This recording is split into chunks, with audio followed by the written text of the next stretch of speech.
Welcome back, one and all, to EMEA Masters 2023 Spring. I am not Initialized, he is not Nymera, and we are not in the same house, but we are going to be bringing you today's games. I am just Oshin, and joining me is the jubilant Jamada. We're normally in the LPL, but we decided we come back to our old school, stomping grounds as such. Yeah, historically, it's you come over from the LPL, I've been on the NLC. True. I went and stuck into your home, actually, and now we're both coming back. The call is coming from inside the house. But we are going to be looking at our schedule. We are moving away from Group C over to Group B. We got to be quick at this because I want to make a quick note. We have a massive, massive thing in this group. Machko Esports coming in from the PG Nats. Massive upset win against the French and against the Turkish side. Yeah, I mean, it's absolutely huge for the PG Nats reps. And, I feel like this roster in particular has a fair amount of experience on it in comparison to what I feel like a lot of the older iterations of Machko that come to this tournament have. So 2-0 start to the day is absolutely huge, and we'll see how they end up performing in their final game of the day. That'll be the third game that we cover, but here is Group B just for that confirmation, 2-0 at the top of the group. That's it, and the thing is now, with Machko going 2-0, we're going to be covering up a pretty damn important game now between Movistar Riders and Aegis as well, because, France versus Spain, and in terms of the EMEA Masters, a tale as old as time in terms of a rivalry, but they're now fighting now a little bit. They're looking to try and, bring themselves up to a 1-1 scoreline alongside Foot. Yeah, now that you are 0-2, it's tough, right? Because if you do drop to that 0-2 mark, getting back up into a position to make it in to the quarterfinals is always a very, very hard ask, and it's going to be a very tough task to follow, especially if you've got Machko also performing in a group where you would probably, in most cases, maybe argue they'll be third, fourth in a lot of scenarios. So it's now a high-stakes match where realistically, it's almost going to feel as good as an elimination, even though there are still many games to go, just because that hill will be so steep to climb if you do. And it's such a short turnaround as well. Like, kind of coming today, but we can see now Aegis coming in off the play-ins. They're going to have a couple of, kind of honestly pretty common names there. Look at Eika, Hantera as well. Like, these are players that we have seen multiple times. And like we said earlier, they're now 0-1. They're going to be coming in with a bit more fire, you would hope, to try and get their group stage started off. Yeah, and I think especially after their playoff performance over in the LFL, because I have a feeling they're going to be quite frustrated with how things turned around. A lot of the early games for them went, honestly, quite well, right? But I feel like their ability to close out the games was pretty much the big issue in a lot of the cases. And it unfortunately came to bite them in the bottom come their matchups against LDLC and Team Go. So hopefully that trend is removed for the rest of the day, and they can start to pick up some games, because like you said, there's a lot of strong names, especially on the bottom side of that roster. Well, looking at another, the opposite side of this matchup as well, you're going to have the Movistar Riders, the #1 seed from the Superliga, already 0-1, and again, this is kind of a team that has a lot of expectations. This is a region that has a lot of expectations, and starting this kind of, deflated, they're going to have to start pumping up that balloon pretty quick. Yeah, absolutely they are. Especially, LVP was a 3-slot region, and then it's back down to a 2 for now. So everything is going to matter in terms of performances, not just because of the regional rivalry that there is between the LFL and the LVP, but just because you want to be, as the first seed, performing as well as you can, just on the context of where we've come from 2022 to 2023.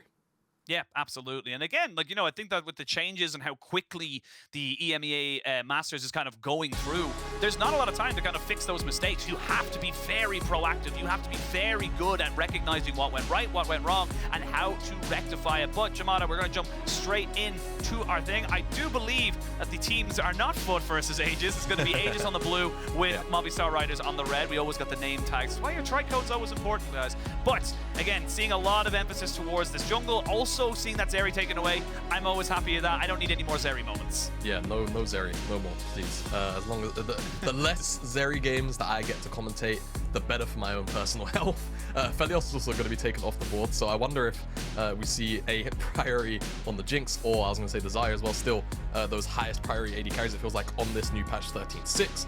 New to us at the very least. LPL, we're still stuck on 13.5 for the remainder of it. But speaking of that, Xayah, one more day, and we're with the rest of the world. It seems like Xayah being hovered, I expect it to be locked in alongside a jungler, right? You still got Vi up in a bit. Oh no, sorry, not Vi, because that's been removed away. But things like the Wukong there as well. We've seen a little bit of Viego priority, Lee Sin as well. All of these things that are effectively just strong playmakers and sort of disruptors to the backline. I mean, I had the absolute pleasure of watching Bo on the weekend for Vitality play on the Lee Sin and on the Wukong. Picking up 23 kills over 2 games for a jungler right now is kind of absurd, to be perfectly honest. So we are moving back into, like you said, those big, heavy skirmishing junglers, and the Xin Zhao is creeping back into priority.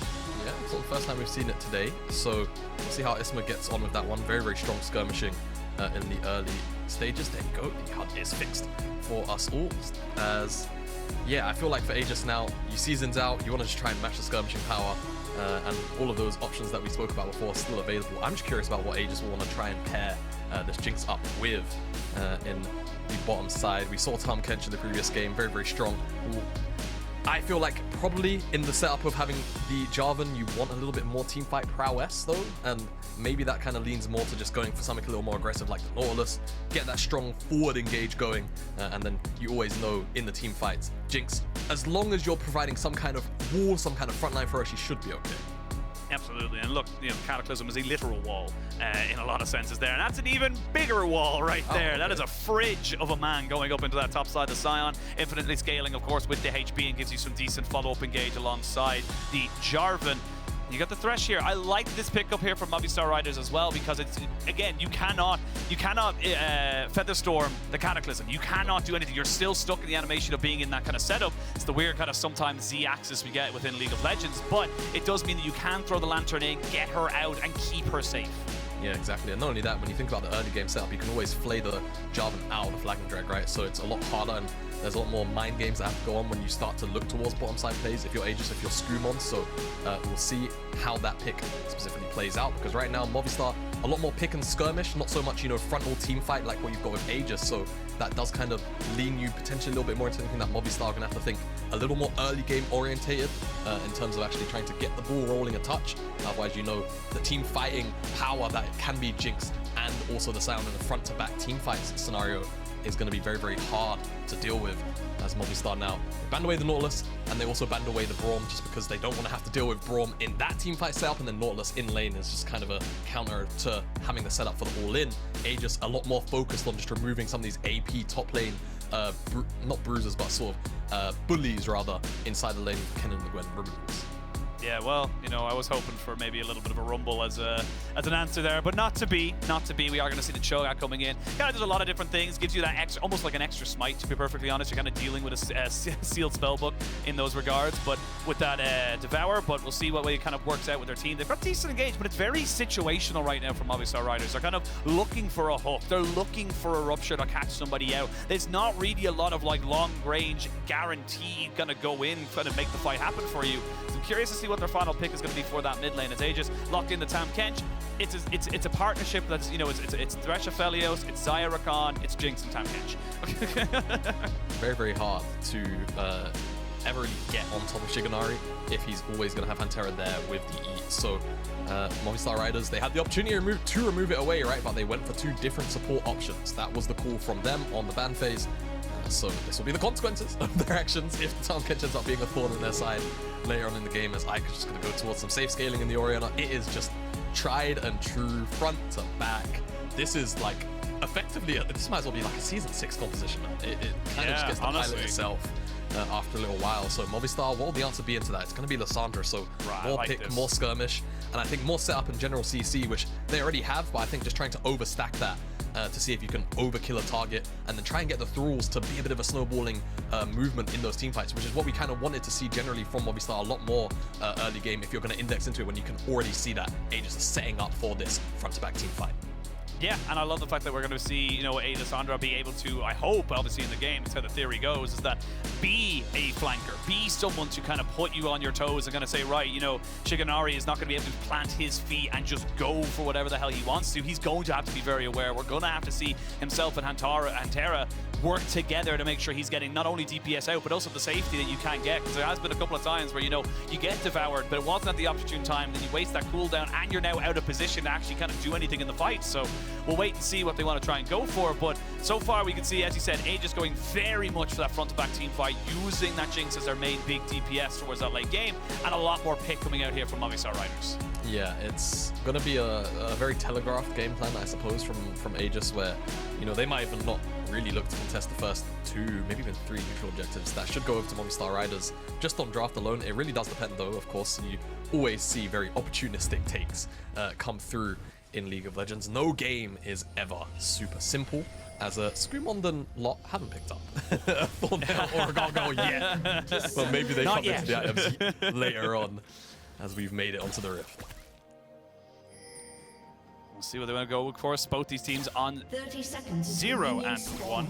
I don't believe Aegis have a win, unless my maths was incorrect. But I think because the only reason I said it is because I'm pretty sure they've only played one and they lost it against Matchgo. So fortunately, don't worry about it. You know, the top lane scoreboard will be changed very, very shortly. But again, we kind of have a bit of moment here. I don't expect us to see much happening in this early game. Both teams kind of happy with the way their early game is set up. You farm up, you get yourself your first item. That's when we expect to see some action. But we kind of we have a bit of a moment here. We can talk about the changes that have come in now to the EMEA. Like, obviously we got a brand new region coming in here. We've got the Turkish league coming in and trying to adding themselves in. Of course, we have the Middle East region as well, and that's making this tournament a hell of a lot more varied, in my opinion, because it's just, I will be real, there's just no way that anyone could really prepare for every single region at all times. Yeah, wider breadth of competition. Domestically, regions also develop their own meta a lot of the times. So it does definitely open up that that whole kind of worms really, where you go from having to prep maybe, the absolute most 5-6 regions throughout the course of a tournament. Even if you make a super deep run from just groups, right? If you're coming from play-ins, then that number's definitely a little bit higher. To just on average having a lot more to think about. So I love that we've got the additional regions in this year, and hopefully it continues to bring us slightly new flavors of the game. I'm curious to see as well, because Movistar Riders, they ran the gauntlet in the Superliga, you know? They beat Barcelona Esports 3-1, they then moved up, smashed Fnatic TQ, and got a 3-0 there, and were able to kind of bring it back. They only dropped 2 games throughout the entirety of the playoffs, and it did feel like this team is just kind of ramping themselves up bit by bit. They've hit a bit of a rock, dropping to Matchgo, or sorry, not to Matchgo, to Foot in their first game, but this is still a team we got to be very aware of, that they can turn it on. They just got to make sure they got to turn it on soon. Yeah, just got to find that form, right? I think if you're ever looking at a league and you say, oh look, this team's 5th, 6th, they're probably not going to make it very far in playoffs, and then they do, but not just that, they win the whole tournament. Yeah. You know, something special is definitely there. So like you say, obviously dropping the first game doesn't feel great. Here into Aegis though, I feel like this is maybe one of the better teams in this kind of spectrum that they could have looked to come up against. Aegis not only being 0-1 themselves, but also their playoffs run a little more frustrating, shall we say, from their perspective, where a lot of the times their early games, funnily enough, were quite alright, quite strong, several thousand gold leads, good objective control, things like this, but never quite managed to really dot the I's, cross the T's, get the finishing touches on games. And I feel like that could also be why we're seeing a draft like this, as trades coming out on the bot side. They're going to try and get the stun off there with the tongue lash, get the knock up, knock down, and first blood over to Aegis. You highlighted the bot lane earlier, and we're already seeing some fireworks. Yeah, real nice setup there from the Aegis 2v2. Already winning out on the trade, but having Skewmond come in to lock down and secure that kill, and not only that, giving it over to Shiganari. So Jinx will be coming online a little bit sooner with that gold injection, no doubt, as you get a look at how things kicked off, and it's Movistar actually engaging on this, right? But as soon as the play comes in, they're going at a slightly incorrect time. They have the information that eventually they will see Skewmond, but without that confirmation, it just always feels like a bit too much of a flip. As it looks like up here in the top side, a play was went for, but nothing necessarily came out of it, or maybe it was just the clearing of the wave to allow Marky to just get a nice reset. You highlighted, obviously, just having that little bit of a frustrating time. You can't forget, this is, for the regular season anyway, this was the 2nd seed from the LFL. Like, this was a team that I think a lot of people had pretty decent expectations of to come in and do what they could do. They lost to LDLC in the first round. Not exactly the worst thing to be doing. You lost to your #1 seed of the regular season, so, it happens. That's fine. Skewmond, I just try to realize that, yeah, Marky was on his way up. Rupture shall not land, you should be able to get him back away. But yeah, like going 3-1 against LDLC, but then immediately losing 3-0 to go is just not what you want to be seeing. And I will say that, when you end up with that situation, I'm kind of glad they have to go through play-ins. It gives you that little extra few games to warm yourself up and kind of bring yourself in, but it only gets harder. And again, like you said, it's a short turnaround of games. Yeah, it is a short turnaround of games. And I like that you bring that up as well, Sheen. Because I always recall the story of Fnatic a couple of years ago in EM where both of them dropped out and we had Dior come in. And I very vividly recall asking Pride at the time, who was their top laner, hey man, how, you know, did going through the play-ins actually end up helping you out, get a little more experience? As I feel like what should be fine. See how he actually hit 6 on the way. He knew there was a 6 for cute. Marky soon. Like I think as soon as he killed this minion, he should get 6. So that, oh no, he was a little bit away from it, but he didn't know that, and that's why he had to ult out. Yeah, ults out, doesn't die. Sion lane, you know, it's tank v tank. I'm sure there will be no fireworks in that lane, right? Smile, that's just how tank lanes go.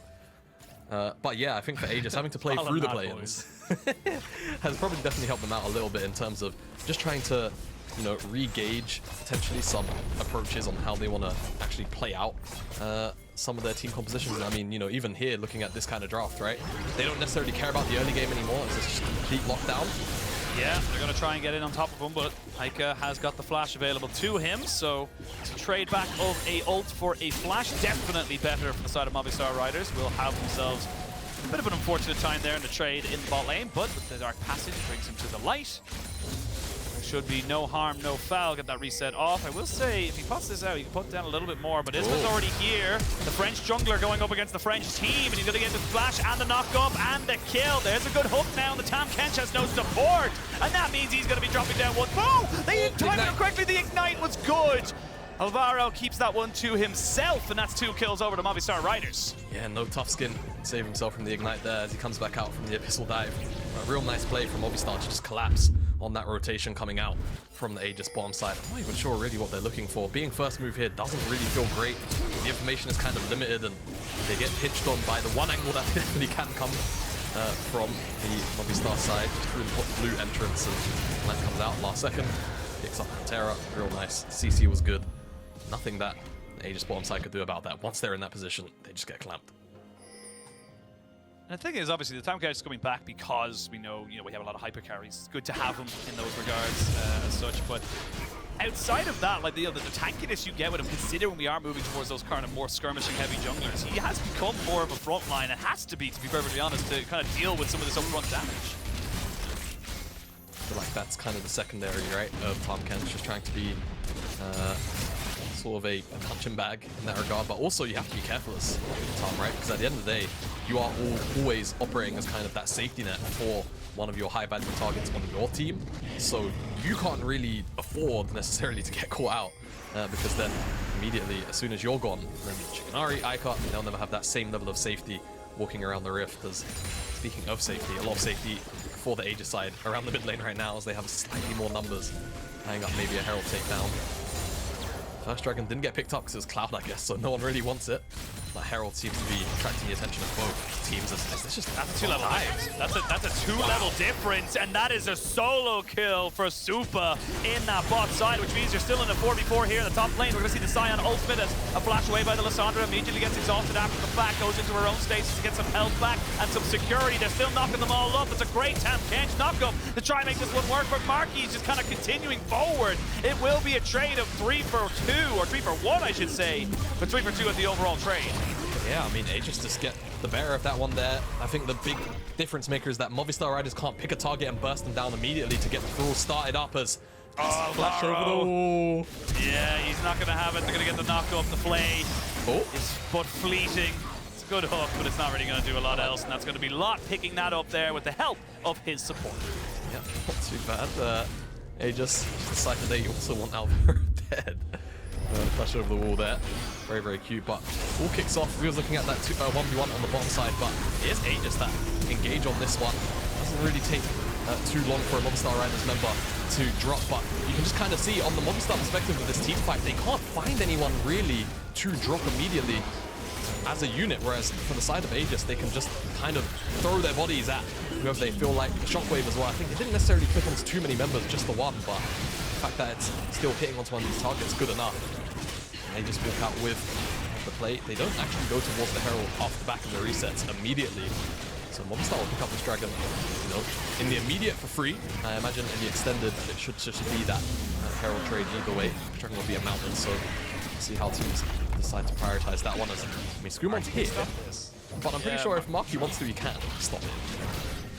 I think it would be risky though. You don't have priority in mid. Obviously, Lot was moving back in, and I think Movistar are very happy with the system they got in bot lane, because that is still a 2-level difference. That hook is fantastic to try and make sure Shiganari cannot get away, but they're already tanking the turret a little bit. Those rockets are doing fantastic work to just clear away these minions. Now Isma in a lot of trouble. He has no real way to get out of this. Gonna have to use the Crescent Guard just to try and keep himself safe, but I feel like Movistar Riders, it just took too long to make that dive happen. Yeah, I think off the back of the Dragon. I'm not sure, maybe the wave state, the way that they stacked it up, maybe just taking a little bit too long, right? Waiting for too big of a wave, when you can maybe just hard shove, get it in a little bit faster and make the play happen on slightly better tempo. Allows Aegis to respond. No play comes out of it, like you say, Isma has to burn the ult. It's a relatively shortish cooldown, so we'll see whether or not he will have access to it before another play breaks out. This is being stolen away here by Skewmond. He'll be smited by Isma because he doesn't have it. So for the most part, that camp goes up to Aegis, so definitely a bit of a win. Not allowing that play to go down, especially because the bottom side is already so far behind. We've already seen Supa make that 1v1 happen. There's now Aegis eyeing up the top side play. This is very backwards, Ashinas. Yeah. Backwards to the expectations we had for the Movistar side. Just because we expected with these kind of champions a lot more proactive playmaking tools to be used. It's actually been Aegis moving around the map first a lot of the time.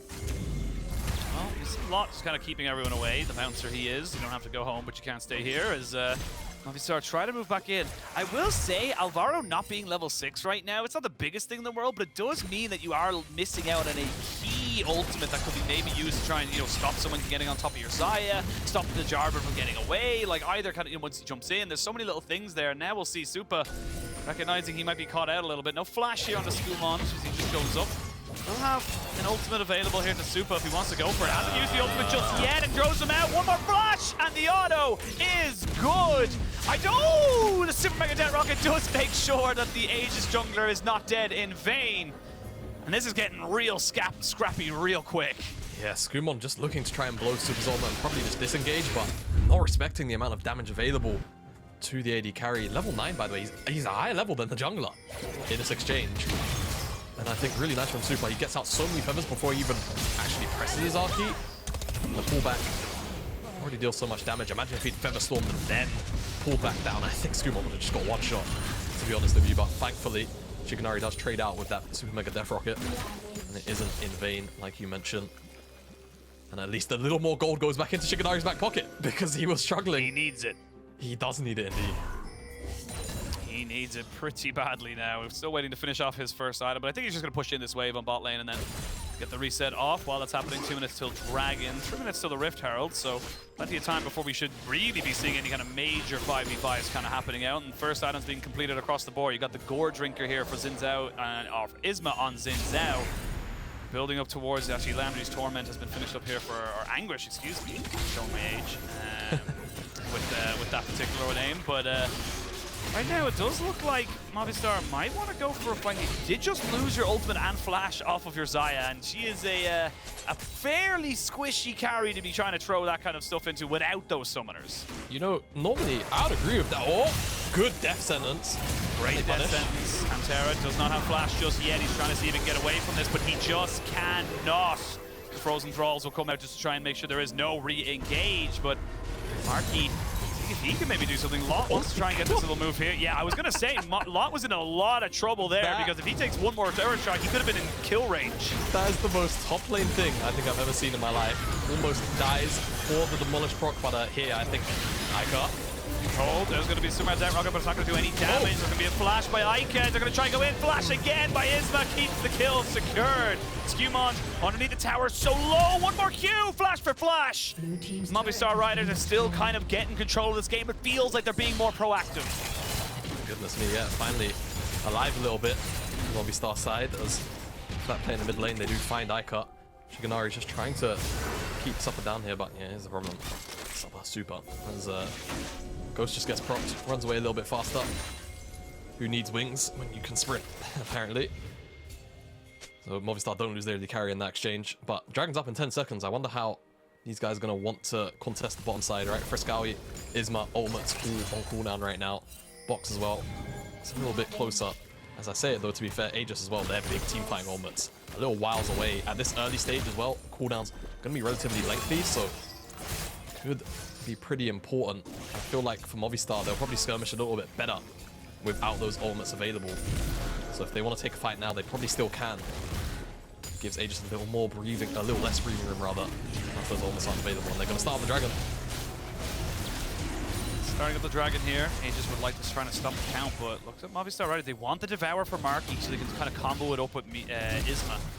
Haven't been able to get it up yet, but only a couple more seconds they can start moving out towards it. You can see flank from the Lissandra on the side has been spotted out, but they've already got the knock up there. And they're going to be able to try and burn down this Jinx. Immediately has to go into the Devour. Skewmond doesn't know what he wants to do. Is he in? Is he out? He hasn't decided just yet. He's going to get the decision made for him as he realizes he's being engaged upon and has to get himself out. Aegis are a little all over the place, but they still have the damage with the Jinx, with the ultimate hitting from the Orianna. And everyone got it back to right. Supa was taken so low. Marky as well. There's going to be a rupture. That's the hook as well. And they're getting so many more kills. It's all on Shiganari. He needs to be able to trade this one back, but he's getting CC'd and knocked up and taken down. It's Movistar Riders with the fight and with the dragon as well. Oh, Aegis break a golden rule of team fighting. They chase into a choke. They just get turned around on for it. It looks so good, and you can just tell it's Shiganari maybe making the calls. Go, go, go, go, go. I can get excited. I can get another passive proc off. There's start of the fight. It's still a bit sort of disjointed maybe from Movistar, but at the same time, lots kind of just in the front line, tanking up, but not for any good use, to be entirely honest. But as soon as that shockwave comes in, it's the turnaround, right? It's that excitement that comes through from the Jinx. Good Lantern, but Marky just not expecting a ward to be on the wall there. Death Sense connects onto Eika. Burst damage comes through on Hantera. It's just a chase that doesn't really need to be had in that fashion, right? You can take it slowly, but you go through that choke, you're just setting yourselves up to be fish in a barrel. It's exactly how Movistar treat them as they turn that fight around, and they got the objective too. The thing is, look, the gold is still fairly close, to be perfectly honest with you. 2,500 gold in favor of Movistar Riders, but you're seeing how or where the gold is going. It's going into the Movistar AD carry. It's not going into Shiganari. Yes, he's, you know, a couple of thousand behind, but it does feel like a lot of the time it's Locke getting that disadvantage. It's Locke kind of coming out with a bit more in the tank, you know, 20 CS as such, and now he's been given the side lane pressure as well to try and get a turret there, but it's just not the person you need to be fed when you're on the side of Aegis. You need this Jinx to get going. Jinx is going to be the DPS, right? I feel like Eika's always going to be fairly useful as long as he's on curve, or even a little bit behind. It's a good shockwave like that. I mean, look, damage on Supa. That's going to be felt. He's just going to have to play a little bit more carefully, maybe even staves off Movistar in terms of whether or not they feel like they can get the second charge, and it will do exactly that. No second charge, but they'll get that tower, which will feel at the very least okay. Unfortunately, for the side of Aegis, this next dragon doesn't spawn until roughly around the time the Baron's up, so 4 seconds after that, so they can just kind of sit on their hands for the next couple of minutes. We said in the draft, right, this kind of composition can kind of drive itself. It's got an autopilot eventually. Yep. So as long as they can stay within touching distance of Movistar, they should always feel at the very least okay. I feel like Movistar don't necessarily get hard outscaled, because I'll always now these days, I feel like scaling matters a lot less in League of Legends. Execution, first kill, all that kind of good stuff can matter. And scaling is more of kind of like a contextual edge that you can get in terms of a team fight, right? It kind of ups the possibility, or the probability rather, of you winning out in the later stages. It doesn't necessarily confirm it every single game. So Aegis, maybe, I mean, even argue you could go out next dragon if they really feel like it. But it does put a massive point of pressure on your back once that fourth one must spawn up. I don't expect too much to happen in the next couple of minutes though. I like that when you talk about this kind of scaling as well, because I think it's just one of those things that it's like, if you pick an early game composition, it's called an early game composition for a reason. You need to win hard, pretty damn fast, and you can. We've seen it multiple times. We saw G2 try and do it against Koi earlier on in the LEC last week. So, you know, you get Pantheon, he gets 2 kills in the first 5-10 minutes. You're vibing. You're not even caring at all. But I think it's just that when you're looking at a game of numbers, you're looking at the percentage plays, like you mentioned. You are just going to have far more success when you are able to kind of find games where you do have a Xayah, you do have a Jinx and a Felios, that when they get to 4 items, they are just monstrous, no matter who goes up against them. And that's just the kind of level of play you're looking at. We can see that that's how we're taking very, very low into that mid lane, but not quite confirmed just yet. 1 minute till Dragon spawns. Movistar now got the Navori quick blades onto Supa alongside that Zhonya's Hourglass here for the Lissandra as well. They're very powerful at this point in the game. They would love to be able to try and start a fight and just keep the, you know, the comeback from Aegis as muted as possible. Yeah, a lot of the times I talk about how gold leads can be quite deceiving.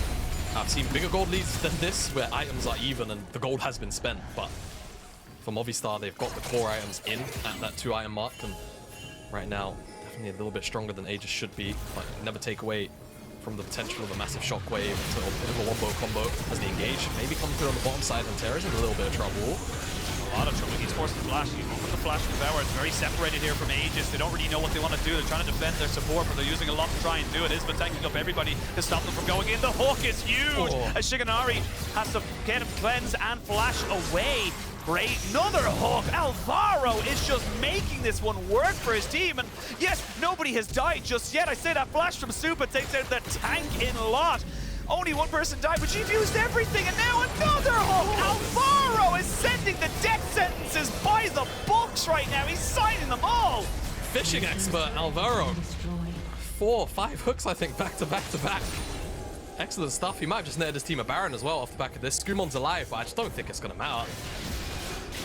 Okay, we're just going to go man mark him as well, just to know exactly where he is. Bring Fresskowy with him. I thought he was going to do it. Yeah, it hits that one. He might have to check his PC if he hits that one. There's Rocket's going to come in. That Baron is burned, man. They have to go right now, Aegis, if they want to try and disrupt this, but I just don't think they can. It's gone. Oh, TP. Oh, I don't know if that's going to be the place you want to be. They're going to look for and get a fight there. There's going to be a knock-up on a silence straight away. Marky still has flash, but immediately Lissandra goes in on the backside. You don't have anything to do and help this Jinx. They're going to be able to keep Supa alive as well. Double kill comes in on the top side of that play. It's 2v4. There's nothing that Xayah wants to do outside of this fight apart from just reset and spend that gold. Eika just getting beat down. Just bang, bang, bang, bang, bang. Nothing you can do about it. Lot's going to run away as he screams cowards to the rest of the team, but I feel like Movistar Riders have firmly taken control over this game. Yep, absolutely. With that Baron, they should be able to strip away whatever structures remain on the map for Aegis. And I mean, honestly, forget the rest of the fight. Forget how this starts off. Just zoom in on Alvaro and look at Spanish Carrier, I guess, in action. As the first hook, just to lock down the front line and allow Supa rather again, just to basically melt through the front line. Then the second one hits Shiganari, who has to cleanse that one away. And then they chase through because they can. Next one, Flay into hook onto Skewmond. 3 in a row. Quite easy, to be fair, to hit. But then the next one comes through onto, I believe, Eika as he tries to escape back through the wave. Flash hook. Oh my Boom. god. It's just such a good sequence of hits. That's his team, the Baron off the back of it, actually, pretty much. Yeah, the Baron, the Dragon, the towers, the kills, 7, 1, and 6 now onto Supa. This is just looking like a bridge too far right now for Aegis. You need god tier shockwave. You need, you know, several rockets landing onto key carries on Movistar Riders. But Shiganari's not even here. He's not even available because he had to deal with the mid wave. He had to make sure that they weren't going to lose on 2 fronts, and already that inhibitor in bot side half HP. Yeah, HP on that tower. See what more they can get. They've got a fair amount of time left with the Baron, 60 seconds. And I mean, even if you take a bit of a zoom out, right, they've been denied so much information already on the bottom side, and this is where Movistar will stay after the siege is done, because that Dragon Soul spawns up for them. They can just comfortably sit here, 4-1, 5 on the bottom side if they want to. They've got Fresskowy in the mid lane for now. If they want to pull the trigger, honestly, Ashin, I feel like they've pulled so far ahead they can. Death Sentence is not going to connect, but they want this tower. The Marsh Rock should do it. Oh my god, Isma. Yeah, Isma going straight in on the backside after the tower has been taken. Devoured. We're getting catfish for dinner right now for Movistar Riders. No Jinx, no chance. Everyone shall fall. They did start off 0-1, but Movistar Riders will not be going without a win in this first stage, in this first day. They will be just decimating Aegis right now. Nothing to be done. The #1 seed from the Superliga just gets themselves a nice little bit of a confidence boost. Yeah, lovely confidence boost. And like we was mentioning before we came into this game, as the next explodes, they find their first win in groups. They needed this. You go 0-2.